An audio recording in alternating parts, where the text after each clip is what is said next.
알레루야. 안녕하세요. 전 알렙TV의 알렙 목사입니다. 오늘 이 시간은 오랜만에 전혀 궁금하고 하나도 궁금한 성경 이야기 전하궁성 시간입니다. 오늘의 성경 이야기는 엘리사가 베델로 올라갈 때 아이들이 와서 대머리여 올라가라, 대머리여 올라가라 라고 놀렸던 장면에 관해서 이야기를 하겠습니다. 사실 이 본문은 교회 내 뿐만 아니라 교계 외에서도 논란이 많았던 본문이고 지금도 논란이 있습니다. 대머리라고 놀렸다는 이유만으로 아이들을 그렇게 죽인 것은 너무하지 않느냐라는 거죠. 오늘은 여기에 관해서 좀 이야기를 하겠습니다. 먼저 이 본문은 열왕기하 2장에 나옵니다. 근데 여기서 아이들은 아이들이 아니에요. 우리가 알고 있는 키즈가 아닙니다. 이 말은 최대 30살 정도까지 쓸 수 있는 단어라는 거죠. 성경에 보면 성인이 되거나 아니면 어떤 직분을 맡기 위해서는 20대 이상 혹은 30대 이상이 되어야만 맡을 수 있는 직분들이 있어요. 그러니까 그 직분이 될 수 있는, 성인이 될 수 있는 밑에의 모든 나이가 다 이 단어라는 거죠. 그러니까 애가 유치원 이런 애들이 아니고 최대 29살 혹은 아무리 20대로 본다 해도 19살 정도까지 볼 수 있습니다. 그리고 지금 이 시기는 언제냐면 엘리야가 승천을 하고 엘리사가 후계자로 이어받은 후예요. 그런데 엘리야가 승천하는 모습 그리고 엘리사가 후계자가 되어가지고 요단강을 가르고 오는 모습을 여리고 사람들이 봤는데 그 여리고 사람들이 이제 엘리사가 엘리야의 후계자가 되었다는 것을 알게 되었고 엘리사에게 어떤 어려움을 요청을 했는데 엘리사가 그것을 기적으로 해결해 주는 장면이 있어요. 근데 그 해결해 준 후에 일어난 이야기라는 거예요. 그리고 지금 이 이야기가 일어난 곳은 베델인데 베델은 북이스라엘의 영토예요. 당시 이스라엘에는 이 바알과 이집트의 우상 문화가 깊이 들어와 있었죠. 그러다가 어느 순간 이방 문화를 다 버리는 일이 일어나요. 하지만 이방 문화를 버리고 이방 문화를 드리고 하는 여러 가지 과정이 있었지만 그런 와중에서도 이 북이스라엘 왕들은 이 베델에 세운 금송아지만큼은 절대 포기하지 않았어요. 당시 베델에는 이 북이스라엘 왕들이 여호와 하나님이라고 여기고 섬겼던 금송아지 우상이 있었는데 북이스라엘 백성들이 남유다 예루살렘으로 가서 제사를 드리는 것이 못마땅한 거죠. 혹시 백성이 거기서 정착을 할까봐. 그래서 베델에다가 성전 비슷한 것을 만들고 레위인도 아닌 일반인들로 제사장 비스무리하게 만들어 놓고 그렇게 많은 사람들을 키워가면서 큰 제단을 만들어 섬기고 있었어요. 그런데 중요한 것은 지금 오늘 놀리는 이 장면이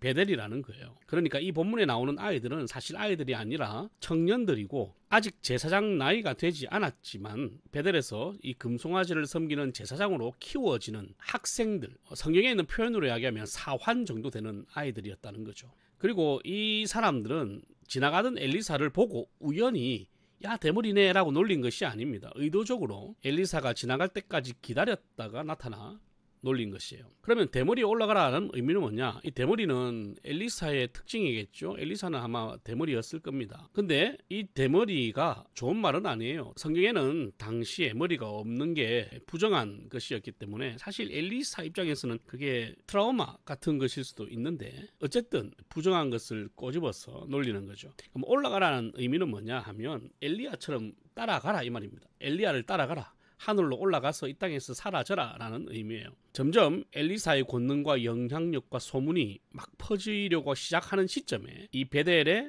우상 숭배하는 사람들이 방해를 하는 겁니다. 사실 북이스라엘 입장에서는 금송아지를 하나님으로 섬기고 있는데 하나님을 바르게 전하는 선지자가 그곳에 등장을 하니까 오지 말라는 거죠. 빨리 남부 지방으로 내려가서 엘리야처럼 저 요단강 건너가지고 하늘로 올라가라는 겁니다. 그러니까 쫓아내려고 하는 거죠. 한마디로 이야기하면 왜 우리 밥그릇을 빼앗으려고 하느냐라는 거예요. 그래도 이 고물시켜서 찢어 죽인 것은 너무하지 않느냐라고 생각할 수 있죠. 그런데 우리가 생각해 봐야 되는 것은 아이들이 엘리사가 올 것을 기다렸단 말이에요. 그렇듯이 곰도 어디에 가해서 기다리고 있었다는 거죠. 갑자기 나타난 게 아니거든. 그러니까 엘리사는 그 아이들이 곰에 죽을 것이라는 것을 알았어요. 하지만 멈출 기회를 줬어요. 여러분, 곰이 기다린다는 게 말이 됩니까? 그러면 하나님께서 이 곰을 기다리게 했다라고 보는 것이 맞아요. 그러니까 바로 죽이지 않고 기다렸다는 것은 한번 하나님께서 돌이킬 수 있는 기회를 주셨다.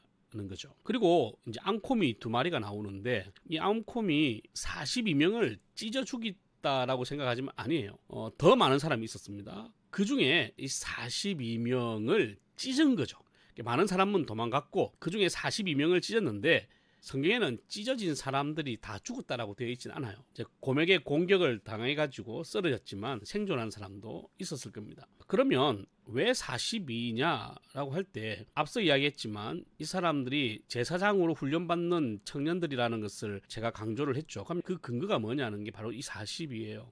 이 42는 레위인에게 주어진 성읍의 숫자입니다. 도피성 6개를 빼고 나면 42개가 레위인들이 살 수 있도록 하나님께서 지정해 준 성읍이 있어요. 그러니까 이 42는 엄밀히 따지면 레위인의 숫자인데 한마디로 레위인이 아닌 자들이 레위인 흉내내면서 제사장으로 키워지는 베델 안에는 금송아지가 있고 금송아지를 섬기는 성전이 있단 말이죠. 그러니까 이 아이들이 그냥 아이들이 아니라 베델에서 금송아지 제사장으로 훈련받는 아이들이라는 것을 알 수 있어요. 그런데 이 사람들, 찢겨진 이 사람들 그리고 도망간 사람들을 통해서 사실은 엘리사의 소문이 훨씬 더 빨리 퍼졌고 엘리사는 엘리야의 빈자리를 빨리 메우면서 그 영향력을 가져갈 수 있었던 거죠. 이 사람들은 엘리사를 쫓아내려고 하고 엘리사가 영향력을 가지지 못하도록 방해를 했지만 결국은 그 방해가 엘리사의 영향력을 온 이스라엘 전 땅에 퍼지게 만드는 촉진제가 되었다.